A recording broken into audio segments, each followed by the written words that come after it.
Hello, we're back. My name's Harry Tambak. We have with us Attorney Alan Paguita. And what we were talking about right before the break, I didn't realize was the norm. Attorney, you were saying, lahat ng, kasi I mentioned to Attorney Alan, alam mo, dapat ata lahat ng presidente natin para siguradong hindi masaway sa batas. Sana bugado na lang lahat muna, no? At least may competence. Kasi after all, he has to work within the confines of the law. And your comment was? Starting with Cory Aquino, we no longer had any lawyer for president. Before that, halos lahat abogado eh. Yes. It was number one consideration that you're a brilliant lawyer. Not just a lawyer, but a brilliant one. That's why Ferdinand Marcos was a top-notcher. Same thing with Diosdado Macapagal. Top-notcher din ba si Diosdado? I didn't realize that. And then si Garcia. And then, si Magsaysay ba abogado? Hindi. Siya lang ay hindi. Hindi, but he was, alam naman natin yung kasaysayan natin dyan. Masyado mabigat yung mga backers niya, mga Amerikano. But anyway, yung mga previous, sila Serios Menya. Lahat abogado? Oo, si Quezon. Ikaw, let's go to the academe. Alam mo, your love, your heart has always been with the academe. You were never into making money and going out and defending big corporations just to fill your pockets. And I know you as a person, your integrity is intact without question. I like to bring in the role of the academe. We just finished the board exams. The bar. And it seems a lot of schools, matataas ang rating ng Manila, 98%, 96%. I think it was Ateneo, 61 out of 62. Past, iisa lang ang hindi. Parang ganun lumalabas. Now, ano ang role ng academe? Most especially the lawyers that just passed the bar. Law schools? The law schools. The law schools can give you competence. But what is essential to good lawyering? The essential character of a good lawyer is not derived from the competence he gets from law school. It is derived from his upbringing. I don't understand. Why? Family. Kasi what does morals have to do with it? Ang mahalaga sa abogado, yung ugali. Kung yung ugali niya masama, kahit na napakagaling niya sa batas, gagamitin niya yon sa kasamaan. Kaya kailangan, bata pa lang, elementarya pa lang, o bago pa pumasok, tinuturuan na ng magulang, ng mabuting asal. Sa akademya, nakikita niya may mga masasamang bunga dyan. Miski pa paano? Hindi, napagtatakpan eh. Kasi yung mga estudyante, mabait sa mga profesor. Siyempre, hindi nila ilalabas yung sungay nila eh. Dahil hindi sila papasa sa subject. Pagka nakitang na ito, hindi magandang abogado, they will always try to pretend that they are idealistic. Teachers in law school, if they identify those na masasamang ugali, will actually begin to fail them other than their academic performance? No, not really fail, because that would constitute prejudgment. That's not fair. But will watch out for this. No, you have to really work for it. Hindi pahihirapan kasi that would again be discrimination. No, hindi natin gagawin yan. Pero you will have to really convince the professor that you deserve to pass. Now, kung ano yung moralidad mo, we will not be the judge of that. Another point of view. Current events that have taken place in the last decade, rule of force, as we talk about it openly, casually, the Supreme Court erring if need be. Do you discuss these issues in law school? Oh yes, but and how do the law students? Where do they identify? They can understand that, but as I said, it's very difficult to kick bad habits. By the time you reach law school, by the time somebody gets to law school, he has gone through elementary, high school, and college. And the character, the attitude, has already been concretized or cemented by that time. And there's very little that law school can do to change that attitude. So if the attitude is selfish, if the attitude is materialistic, not for the people, not spiritual, not universal in spirit, then the competence that you impart to them will be used for the selfish purposes. So the moral, spiritual, and everything about the person becomes part and parcel of what you call the lawyer. Yes. The epitome of the lawyer. Yes. Because more than anything, any professional for that matter, hindi naman Okay. mahalaga kung Okay. ikaw ang pinakamagaling na abogado. Ang pinakamahalaga, ikaw ba pakikinabangan ng taong bayan? Let me take you across to the other side, extreme pendulum. I'll surprise you with this.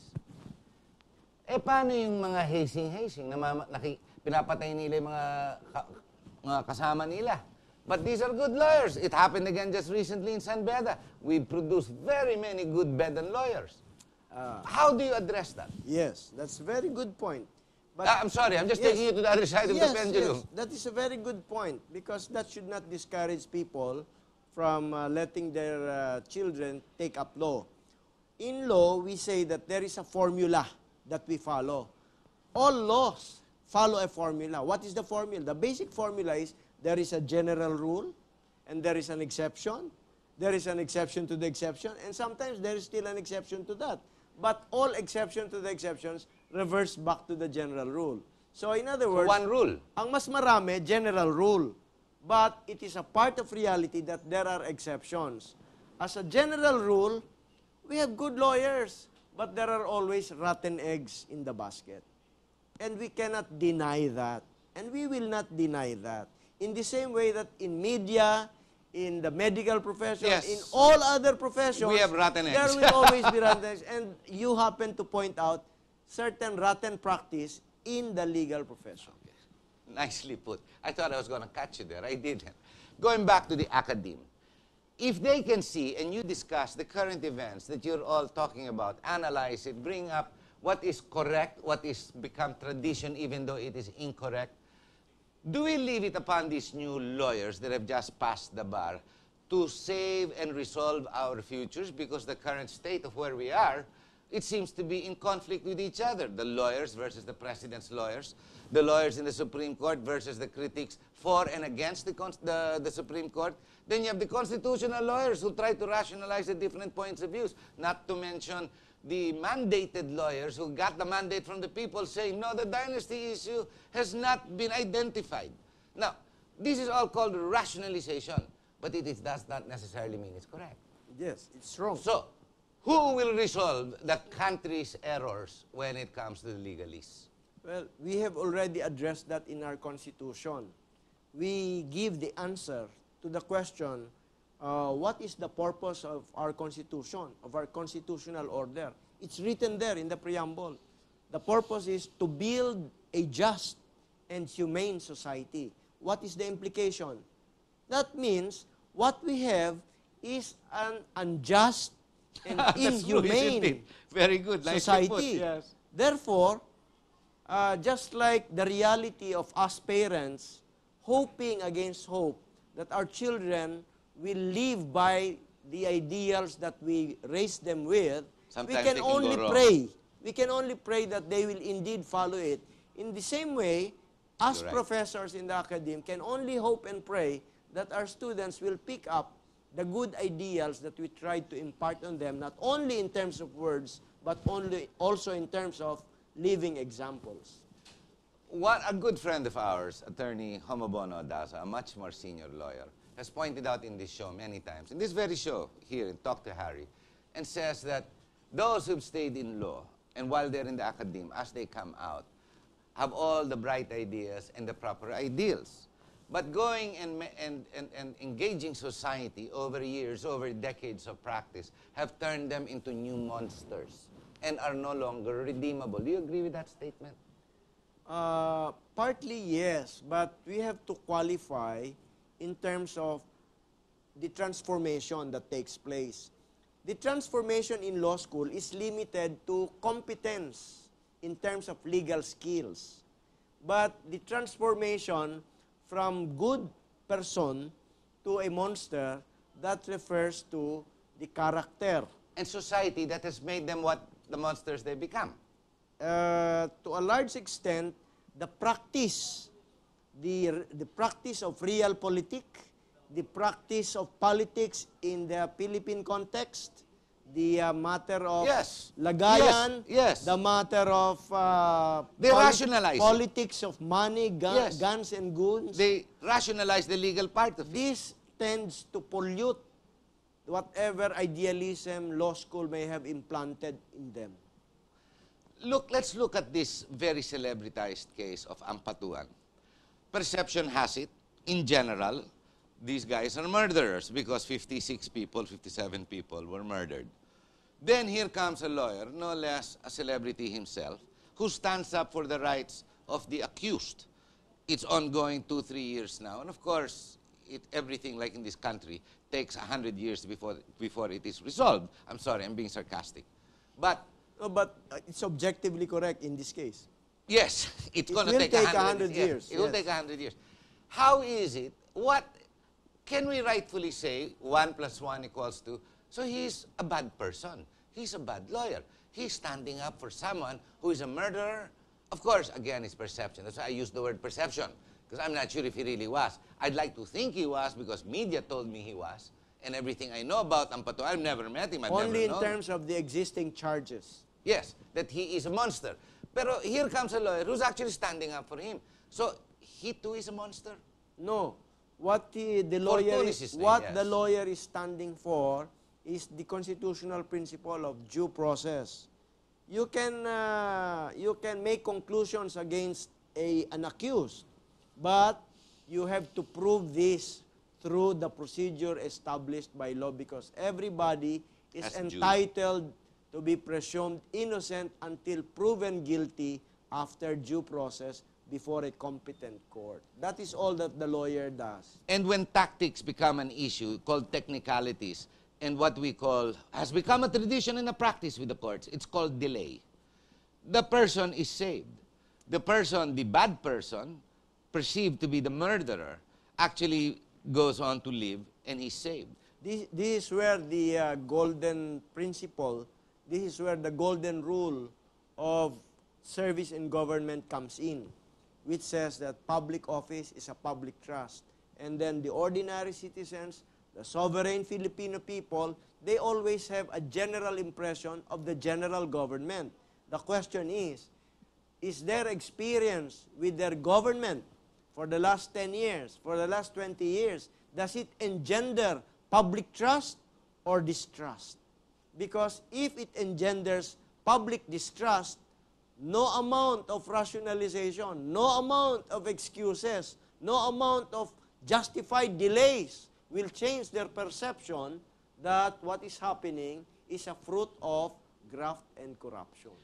But this is why graft and corruption has existed and continues to exist. We've got dynasties, oligarchs, who rule over fiefdoms, who've been around 30, 40 years, and they continue to be the mainstay. We see that in the North. We see them on TV when the boxer becomes a celebrity every time he wins. I mean, we see it all around. We see a lot of these big families whose names they walk around as if they're statesmen.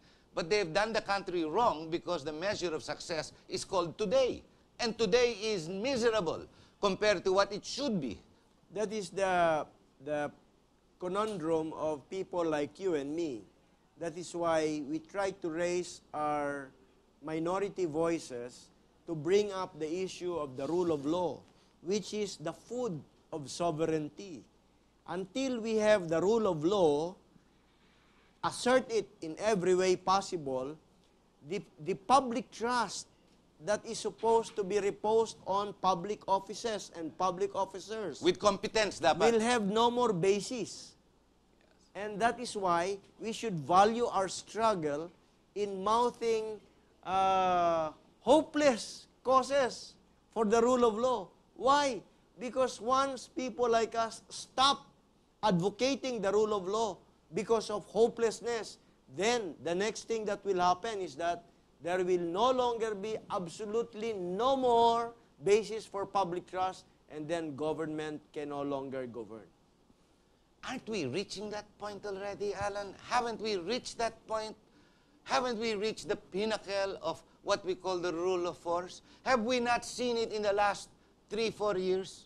Have we not seen it the last decade? My gosh. No, we have seen it even as early as the time of Jesus Christ. There was no rule of law there.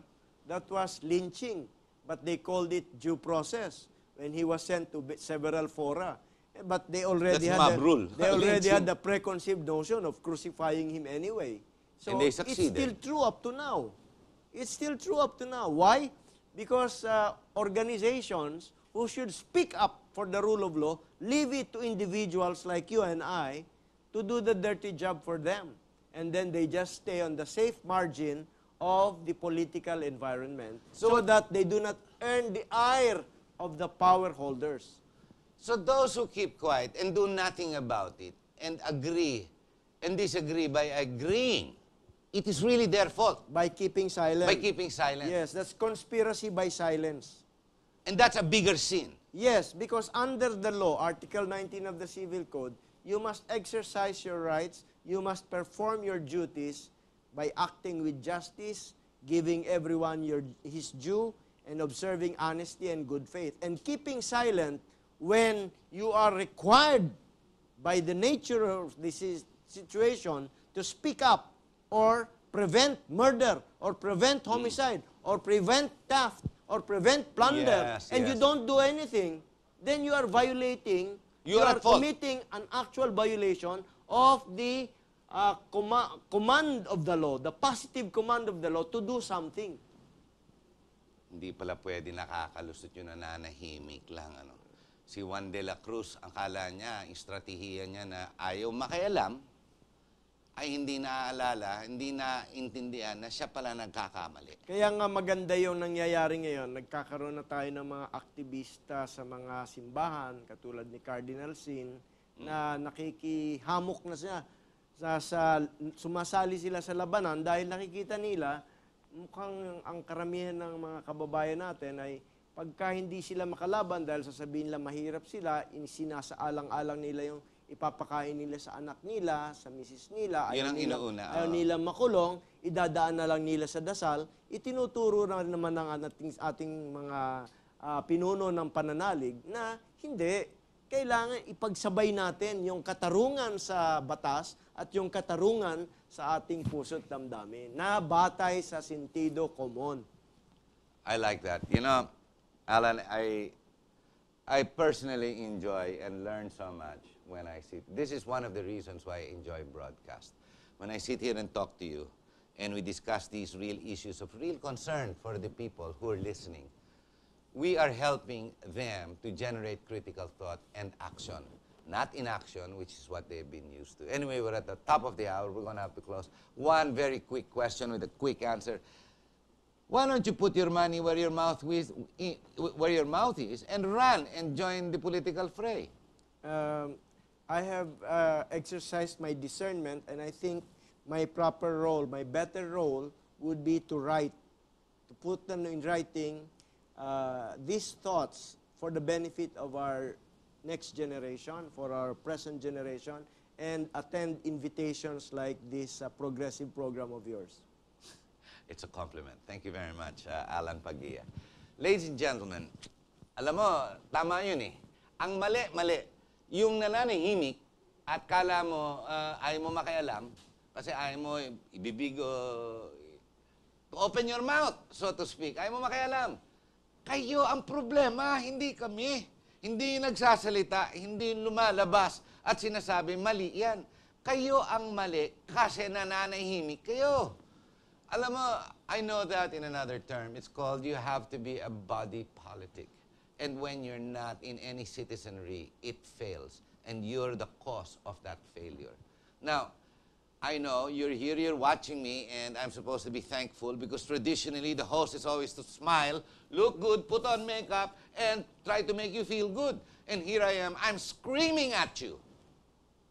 This is not a religious program, and I'm not trying to convince you to be one kind of whatever, and, you know, hallelujah and all that stuff. No.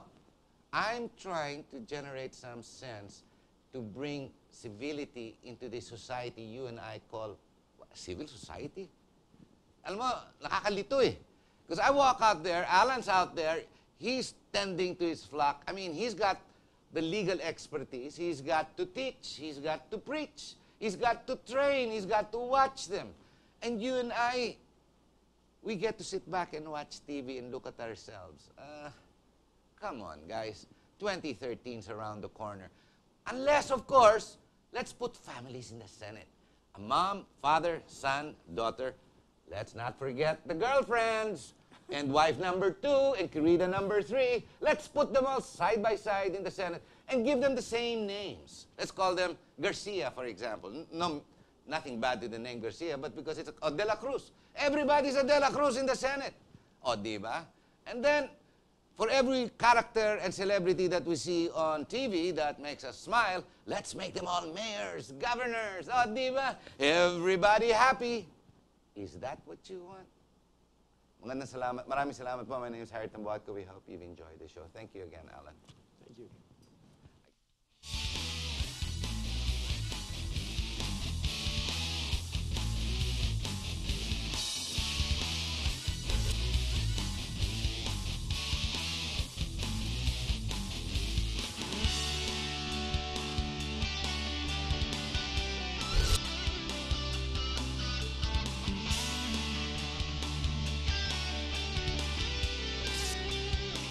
You are what you watch.